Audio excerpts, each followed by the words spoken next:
Hi, everybody. Thanks for joining us for another week of Big Game Bound. Week 14 of the NFL season, and the playoff races are really taking shape. This is the final month of the regular season, and it's going to be a blast to follow. I'm Jack Doles, and today on Big Game Bound, we'll tell you who won the NFL Player of the Week awards. Ty Hallock joins us, as he always does, and we'll dive a little deeper into his new top five.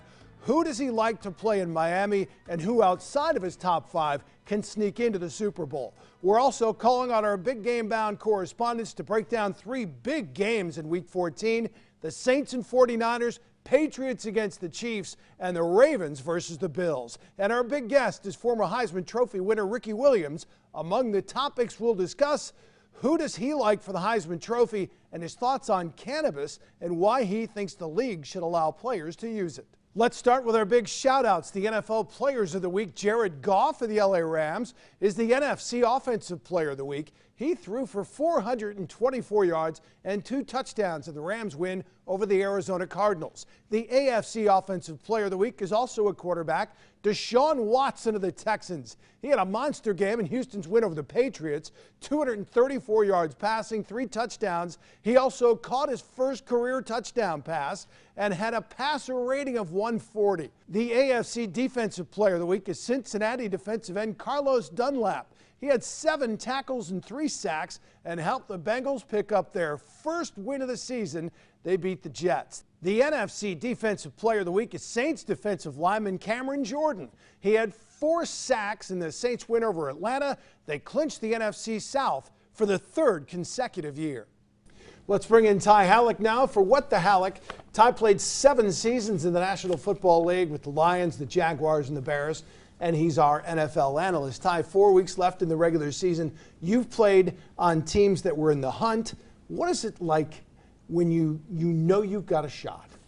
You know, it's super exciting. I mean, the guys in the locker room are trying to figure out, like, what's next, who's next, and some of it, even today's standards, I mean, you kind of know how the lay of the land works, but some of these games coming up towards the end of the seasons can really kind of deflect different teams to different situations, and whether you're going to be home, you're going to be away, and the last few games of the season actually mean something, as opposed to having a team that's maybe not winning, and it gets very exciting, and it's the possibility of putting yourself in position to get a Super Bowl ring that makes everybody more attention to detail, very focused, and want to do their job even that much better. As crazy as that sounds, there's an extra intensity to it just because of that opportunity to get to the Super Bowl. Conversely, you're out of it, eliminated 4 weeks to left, like, say, the Lions. What's the motivation? How difficult is it to go to work? Well, it gets difficult because, you know, coaches, as much as they probably wouldn't want to admit this, they coach a little bit differently. Guys are perhaps thinking about or reflecting about the season and where they may be going next. Depending on where you're at in free agency, you have guys that are probably trying to get and be better that particular week, but also guys that may be towards the end of their careers. There's a whole mixed bag of scenarios there, but when you're not in that playoff hunt, you don't have the excitement about being able to get a Super Bowl ring. Guys, just like any job, all kind of travel back to what is in their core. Some guys are going to go hard. Some guys are going to check out. Some guys are going to have the U-Haul, as we used to say. You know, that guy's got the U-Haul at the back door. They're ready to move. They're going to go somewhere else. So it's a mixed bag. It's unfortunate. It's not fun. And typically in those scenarios, there's a lot of talk about the coach. So you're wondering about, is this guy going to be here next year? Even if I'm contractually obligated for another year or two, I better still play hard, because if a new guy comes in and sees that I slacked off at the end of the year, that could be a problem too. So it covers the gamut. But I can promise you this. It's not fun for all the teams that don't get in the playoffs. Yeah, Ron Rivera, Carolina, got whacked this week. All right, so usually when we reveal your top 5, we kind of gloss over it, but today we're going to take a little deeper dive. Before we do that, who outside your top 5 is a team that could still make a run to the Super Bowl? I still think there's a bunch of teams here when you really look at it. The Buffalo Bills have a young quarterback. They're playing well. They got a good running game. They got good defense. I think the Houston Texans, Deshaun Watson, is definitely one of those top-tier quarterbacks.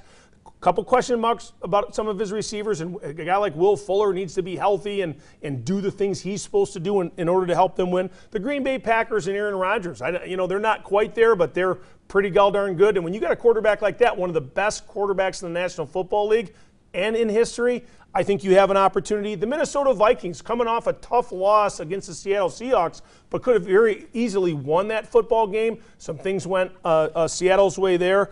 And who would we not talk about if we're not talking about Patrick Mahomes and the Kansas City Chiefs?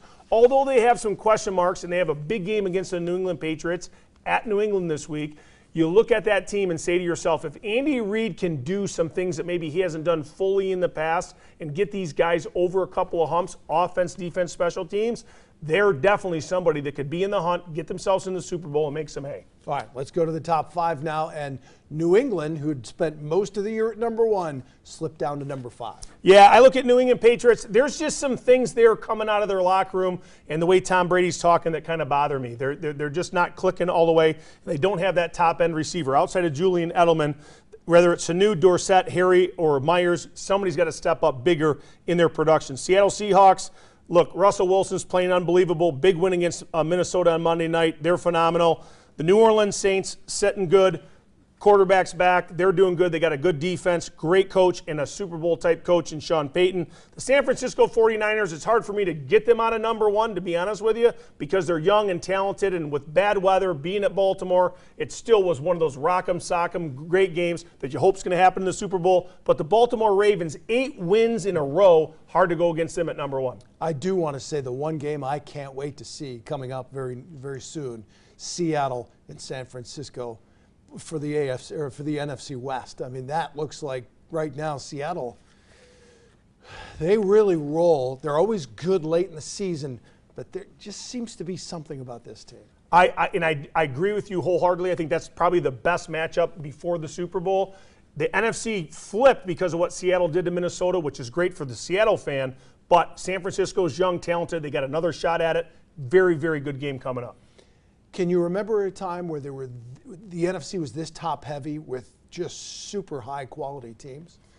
You know, I really don't, because the AFC for so long now has been kind of that way. But this is also, you know, the way that the National Football League goes. It does fluctuate to some degree. And we didn't even talk about the Dallas Cowboys. As crazy as it sounds, they still have a lot of talent. They, too, could get on a run. Probably unlikely, but that's just how deep it continues to go. All right, one of the biggest matchups this weekend, the 49ers and the Saints. And this game will be played at the Mercedes-Benz Superdome in New Orleans. Let's take you to New Orleans now, where Ed Daniels joins us. Ed, 10-2 versus 10-2. The Saints get the 1 o'clock start in New Orleans against the West Coast 49ers. Will this work in their favor? Well, you know, I don't really know, to be honest with you. You know, the 49ers have stayed on the East Coast this week. They left Baltimore and went down to the IMG Academy in Florida to try to acclimate themselves. So I don't think the time change is going to be that much of a factor. One of the things that I think is going to be a factor is crowd noise. And in the Saints locker room interviewing Drew Brees, he was imploring the fans to get as loud as they possibly can. And believe me, the Superdome can be very much a distraction for a visiting team because of the crowd noise. And I would imagine New Orleans fans listen to Drew Brees when he speaks. This game could go a long way in determining who gets home field advantage in the playoffs. Have the Saints basically begun playoff mode right now? Well, I think you have to. I mean, the 49ers are 10-2. If the Saints won this game, they'd have the tie break over them. They have the tie break over Seattle. They do not have the tie break over Green Bay, although Green Bay has lost 3 games. So to me, it's pretty simple. If the Saints want to be the number 1 seed in the NFC, be at home, have a chance to win 2 games and go to the Super Bowl, I think they probably need to win the next 4. And it's not going to be easy, but they'll be favored in every game. They're 2.5-point favorites over the 49ers. They'll be favored over Indianapolis on Monday night. They'll be favored at Tennessee. And, of course, they'll be favored at Carolina in the last game of the season. So it's all right there for the Saints. But I got to tell you, it's been a very strange year for a team that has 10 wins and 2 losses. Yep, kind of like what they're going through in New England right now. The Saints are doing this with what fantasy owners would probably call a subpar performance from Alvin Kamara. Still hasn't rushed for 100 yards in a game. He's averaging less than 13 a carry, only scored 2 touchdowns, 1 on the ground, 1 receiving. Has this been a load management thing? Will his load increase going forward? Well, I got to think his load will increase. He was battling an ankle sprain. He missed a couple of games. So That was a problem. And you're right. The thing about Alvin Kamara is he hasn't scored a touchdown since September 22nd. Now, you referenced the 2 touchdowns. They were both in the same game against Seattle. He hasn't scored since, which is really an outlier because for most of his NFL career, Alvin Kamara was averaging almost a touchdown a game. So right now, he's in the midst of a drought. And you know, what's really weird about this whole thing is the Saints are 10-2. Kamara has scored only twice.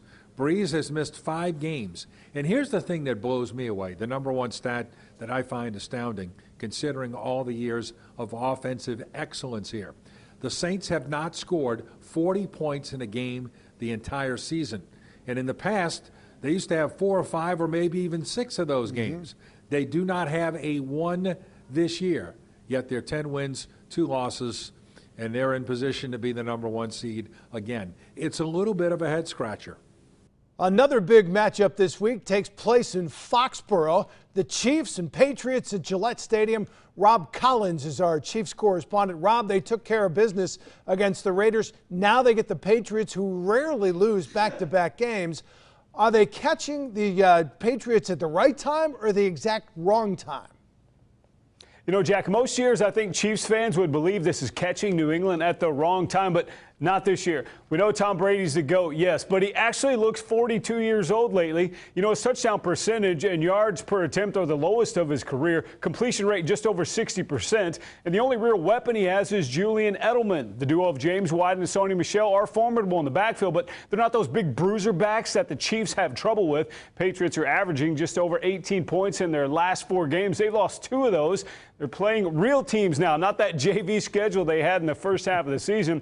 Remember back in the AFC Championship, the key was Rob Gronkowski, the main difference in the fourth quarter and overtime. Dude's at the turtleneck store now. He's not on the field. Tom Brady has already been beaten by Lamar Jackson and Deshaun Watson, and I think Patrick Mahomes is next on the list. I think when we look back at this season, it will signify those 3 quarterbacks usurping Tom Brady in the AFC. I believe this winter will be the fall of Brady. And you know, the last time the Patriots lost a home game to an AFC opponent, that was back in 2017. And who was it? The Chiefs. Yep. All right, so this defense, 2 picks, 1 for a touchdown. They recovered a fumble on special teams. Are the Chiefs starting to figure it out on defense? They most certainly are. And when we talk to players after the Raider game, they say everything is starting to come together. Defensive coordinator Steve Spagnuolo told us at the start of the season, it'll take about a half a season for the guys to get comfortable with the defense. That's what we're seeing right now. They're finally healthy. Safeties Tyrann Mathieu and Juan Thornhill have great communication in that secondary. We saw both of them get a pick. Frank Clark, Chris Jones getting to the quarterback. But the problem, as we all know at the Chiefs, still that run defense. They're 30th in the league. But again, Patriots don't have that power rusher, and I believe special teams will be huge in this game. Chiefs kicker Harrison Butker leads the league in points, and the Patriots have already used 4 different kickers. Jack, you might be next on their list. I don't know. The Chiefs are definitely better at just about all the position groups going into this game, and Sunday, I believe, is their best shot to finally punch that bully in the mouth. All right, I know I'm not next on that list. I promise you that, Rob. All right, how much are the Chiefs motivated? Really, the only lack or knock against Andy Reid is probably that lack of playoff success. How much are the Chiefs motivated by that? Yeah, they're definitely motivated as far as the playoffs are concerned. Pretty much the division is wrapped up. All they need to do is get a win and the Raiders to lose, so they'll be good to go. But getting a bye, really not out of the question yet. It's dicey, kind of like buying your wife an exercise bike for Christmas she didn't ask for. But if the Chiefs went out, they get some help. That 2 seed is still out there, but it all starts with beating New England, which I think they will do this Sunday. They'll finally hit that bully in the mouth and look past him. You know, it's kind of like when you beat your dad for the first time in golf. You think it's a fluke, and then you keep doing it, and then you're not scared to play anymore. What's more dangerous, giving your wife an exercise bike for Christmas or like a toaster or something like that? Mahomes, get her whatever she asked for, man. I've been right. married almost 20 years. I know how that works. Get her what she asked for. Don't ad-lib. Don't call an audible. All right, Mahomes was okay against the Raiders. Not great this time. Yet the Chiefs put 40 points on the board. What does it say about this offense? Well, what tells me from this game, the last game they played against the Raiders, is that the Chiefs finally got a team win where Patrick Mahomes doesn't have to carry the load. And we know that'll be huge down the stretch because there are games where he's going to look mortal. He hasn't been that great in the last 2 games, but he really hasn't had to. So I think a little pressure is off of him in that point, knowing that he can kind of rely on the defense and special teams to put points on the board. And New England's having trouble scoring points. I mentioned 18 average over the last 4. The Chiefs can score points at will. We know that. So I believe the Chiefs are going to be at around 30. Patriots going to be at around 20. And that's how it's going to end Sunday night. Okay, so for the Patriots' perspective, Yanni Caracas joins us. The loss dropped the Patriots to 10-2, and from what I'm hearing on shows, talk shows and ESPN, you'd think they were 2-10. Anybody in that Patriots locker room panicking, Yanni? I don't think Patriot players are panicking, but fans and media members alike are a little bit down on the Patriots because the bar is just so high here in New England. But you're right, 10-2. Sometimes you hear some of these shows and you think it's 2-10, but there is something to worry about. Listen, usually the Patriots play their best football in November and December. That wasn't the case last year. They got away with it. They won the Super Bowl, as we know, and it's not the case this year right now. We are 13 weeks into the season, and Tom Brady and the offense is yet to find any sort of rhythm. And early in the season, they really had a cupcake schedule, so they were racking up the wins, and the defense was playing really well, but it was against inferior competition. Now they're in this key, critical 5-game stretch against presumed playoff teams. They lose to Houston last week, and if they lose to Kansas City, you're really going to have to wonder, are they good to beat the bad teams, but not quite upper echelon to beat the top teams in the AFC? So we're going to figure out a lot about this team come Sunday. Yeah, Brady has made do over the years without the best receiving cores. What's the problem right now offensively? Do they miss Gronk more than expected? Yeah, they really do, and it's starting to rear its ugly head because last year Gronk was sort of a shell of his all-pro status that he was a couple years earlier, but he was still able to give you 3 or 4 critical plays. We saw it in the AFC Championship game. We saw it in the Super Bowl where Tom Brady could go to him down the seam and get a huge first down. And other than Julian Edelman, who other teams are starting to double team, there's really no one the Patriots can rely on as a pass catcher. Last year they relied on their running game much more because of the injuries to the offensive line. The running game hasn't come. So the Patriots are throwing more, but there isn't a rapport with Brady and his receivers. So that's why we're starting to see some of the struggles. And we saw that Sunday night against Houston. There was that spot where the NBC cameras saw Brady sort of coaching his receivers on the sideline because here we are, a couple weeks left in the regular season, and it's still not clicking on all cylinders for the Pats offensively. Yeah, when Brady does it, it's coaching. When other quarterbacks do it, it's yelling. You're right. Is he starting to show some age?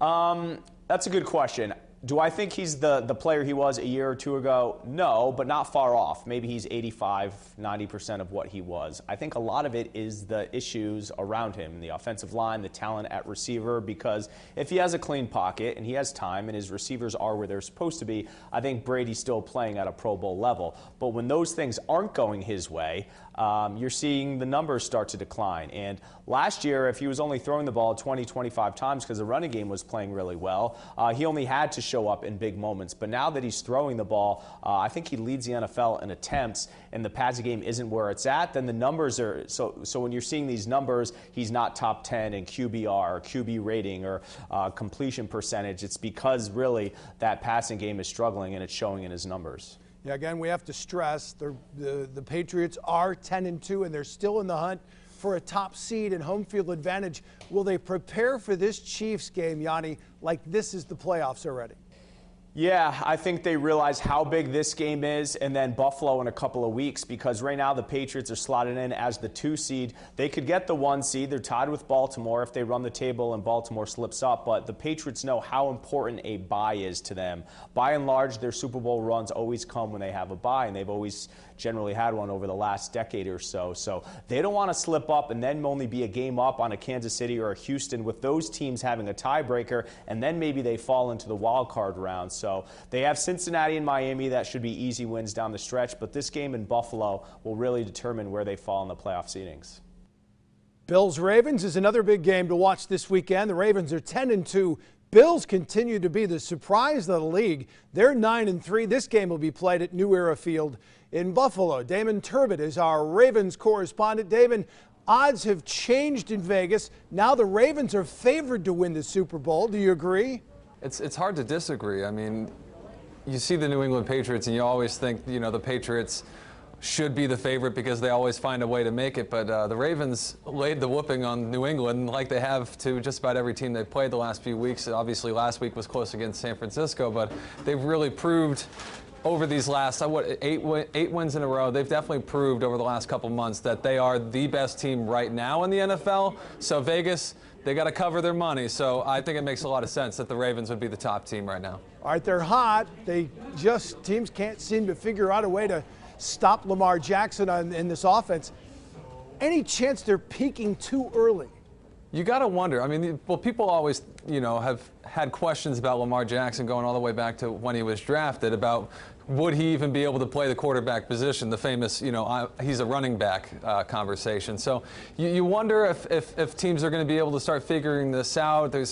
The history points to teams generally being able to do that in the NFL, but Lamar Jackson continues to do things that nobody else has really done before, and especially in the way that he does it, the eye test. So when it comes to peaking too early, I don't think so. I mean, this just seems like a team that gets better every week, and it's so hard to string together wins in the NFL. So to win 8 weeks in a row and do it against the teams that they have, it's kind of hard to say that they've peaked. And the scary thing is, it's just how much better can they get?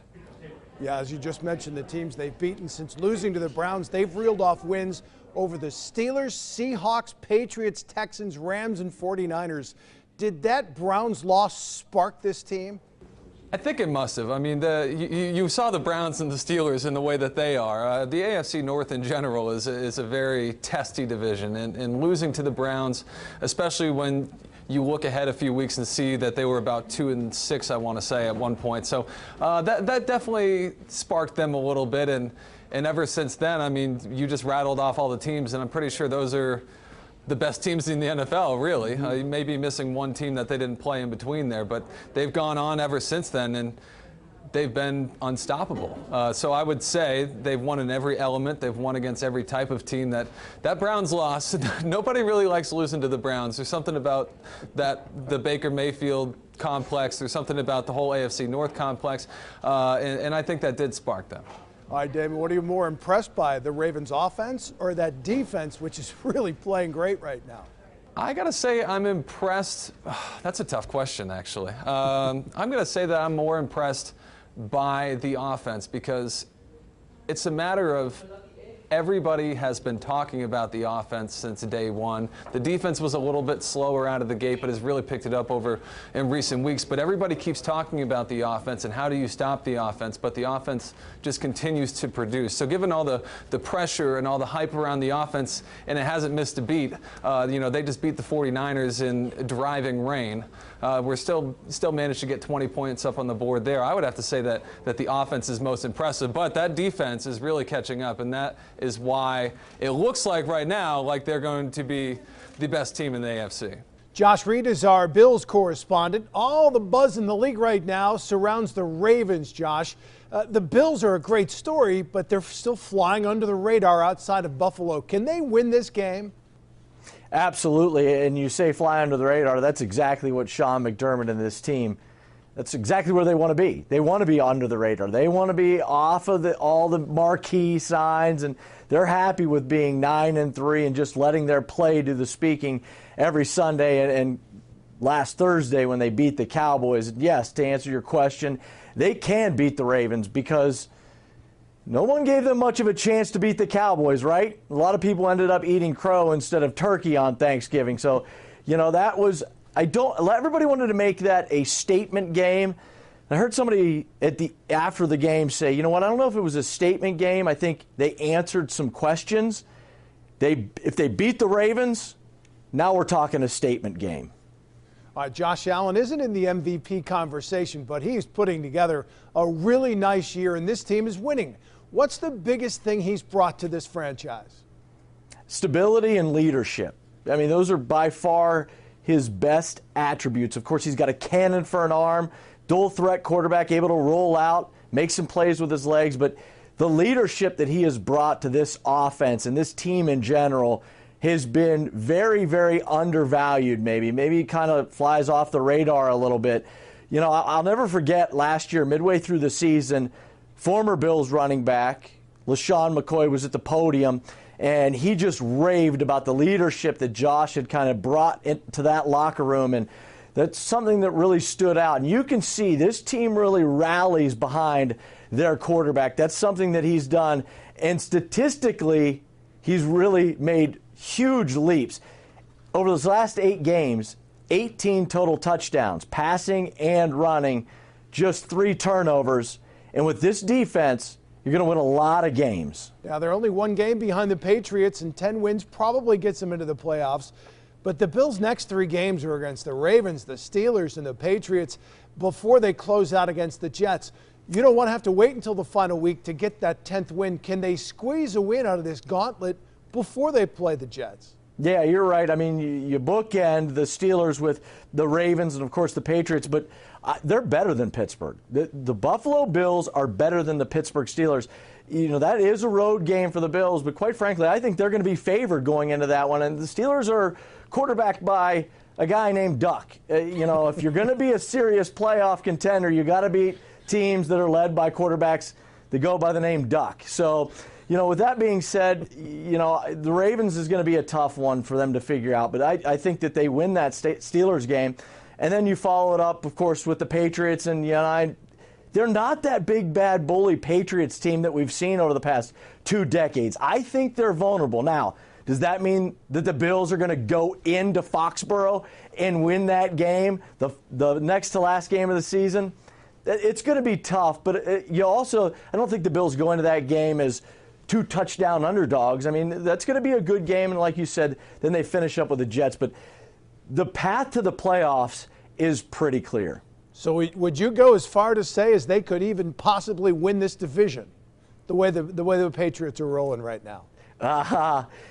That is the magical question. Can they win this division?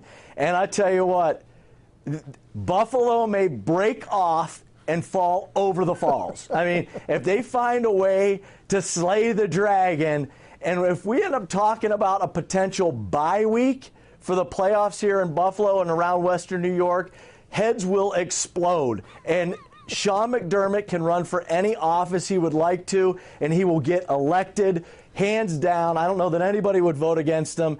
The people will be saying Brandon Beane, General Manager of the Year. It's still quite the long shot, but we're actually talking and having this conversation in the final 4 games of the season, which is a stretch from what we've seen over the past several years. Our guest on Big Game Bound this week is one of the best ever to play the position of running back. Heisman Trophy winner Ricky Williams joins us from Los Angeles. Ricky, you won the Heisman back in 1998 and then took home the MVP award at the 1999 Hula Bowl after your career at Texas. The Hula Bowl makes its return in 2020, and you're on the ballot for the Hula Bowl Hall of Fame. What do you remember from that game and your experience 20 years ago? Yeah, well, the first thing I remember is, you know, my coaches and my agents were telling me not to play in the game because, you know, it was really just for fun and there was too much of a risk of me getting hurt. And I said, you know, I love college football, and to me the Hula Bowl is a major part of my college football experience, and so I'm going to play. And I remember, you know, during the game, Coach Price was trying to make sure he didn't give me the ball too much, but we were competitive, and the game got close towards the end, and he kept feeding me, and we were able to pull away and come up with the victory. So I really was put in a position where I could be the MVP, and it was a great way to end my college football experience. All right, fans can vote for Ricky Williams for the Hula Bowl Hall of Fame at hulabowl.com. Now, Ricky, you're a Heisman Trophy winner, so you get a vote. The Heisman Trophy comes out in a couple of weeks here. Who's on your radar? You know, I'm fortunate. I cover the Texas Longhorns for Longhorn Network, and so I had a chance to see a couple of Heisman hopefuls up close and personal. Joe Burrow and Jalen Hurts, I got to see playing in person, and they're 1 and 2 on my Heisman list. All right, 4 weeks left in the regular season. With what you've seen so far, what's the ultimate matchup for the Super Bowl in Miami?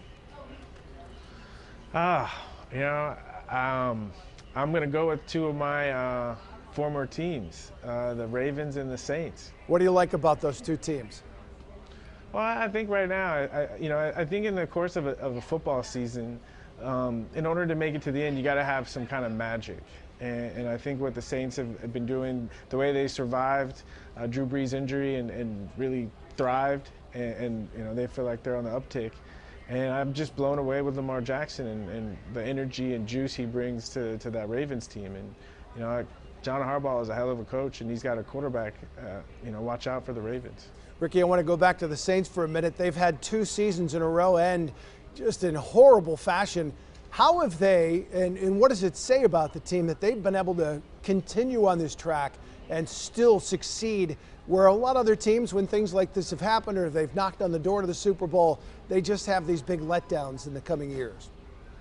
Well, you know, it's really about the organization. And a lot of times, you know, I think another team that's similar are the Patriots. And you know, playing for Miami and having to play the Patriots every year, they're consistent. They're going to be competitive. They're going to be good year in and year out. And part of it has to do with scouting and talent, but I think it's the system and getting people to buy into the system. And when you have a leader at the quarterback position like Drew Brees or Tom Brady, it makes it easy for everyone to buy in. And I think it's their system. I mean, you make a good point. I think of teams that where success is new to them, you know. The system isn't in place, and so they'll have up years and down years. And a good example are the Rams, you know, the home team here. And I think everyone expected so much more from the Rams. But sometimes when success is new to you, you forget how to do it.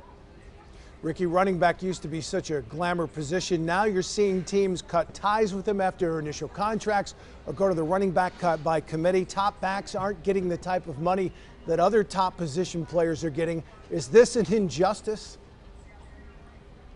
Well, you know, I think it's part of the evolution of the game, and I still think running back is a crucial situation. I still think the best football players on the team play running back, but I just think right now it's not the flavor of the generation right now. And I think the position will come back around, but right now it's a wide open passing game, and I'm having fun watching running backs, you know, because you're going to need a running game in the playoffs, but it's fun watching running backs, you know, do well in the passing game.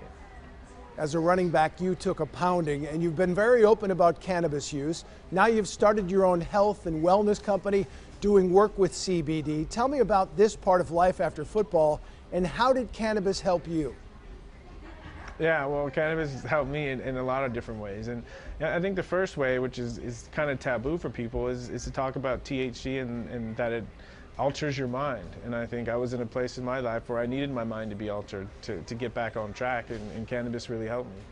And as far as CBD, you know, it's great. It's great for taking care of our bodies. You know, it's a safer alternative to taking NSAIDs and opioids. And you know, I had a lot of interesting and different interests towards the latter part of my career, like, you know, Ayurveda and herbalism and Chinese medicine and yoga and astrology. And now that I'm done playing football, I can devote all my time to pursuing those interests. And so, you know, my days are filled with a lot of reading and a lot of studying and a lot of creating wonderful cannabis products for people. So if Roger Goodell came to you and asked, what should we do going forward, your answer would be? Well, I would say first of all, you know, I'd say a lot of the players are already using it. You might as well, you know, find ways to support them using it and do research, support research to help find as many feasible ways to help players take care of themselves as possible. I think first and foremost, that's what the NFL owes to the players, is to give us, you know, any reasonable means to be able to take care of ourselves. Because like you said, football is a brutal sport, and I can speak firsthand of it. What did you love about this sport? Why did you just keep coming back and playing?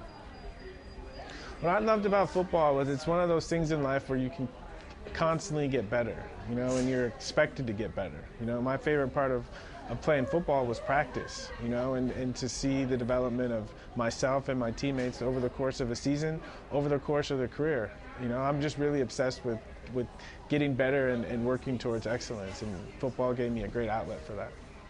That'll do it for week 14 of Big Game Bound. A big thanks to Ricky Williams, our analyst Ty Halleck, and all of our correspondents, Ed Daniels, Rob Collins, Yanni Caracas, Josh Reed, and Damon Turbot. From our producers, Spencer Wheelock, and our crew in Grand Rapids, I'm Jack Tolles. We'll see you next week with a special episode about the Walter Payton Man of the Year Award. That show streams at 1 o'clock Eastern on Thursday. Hope to see you then.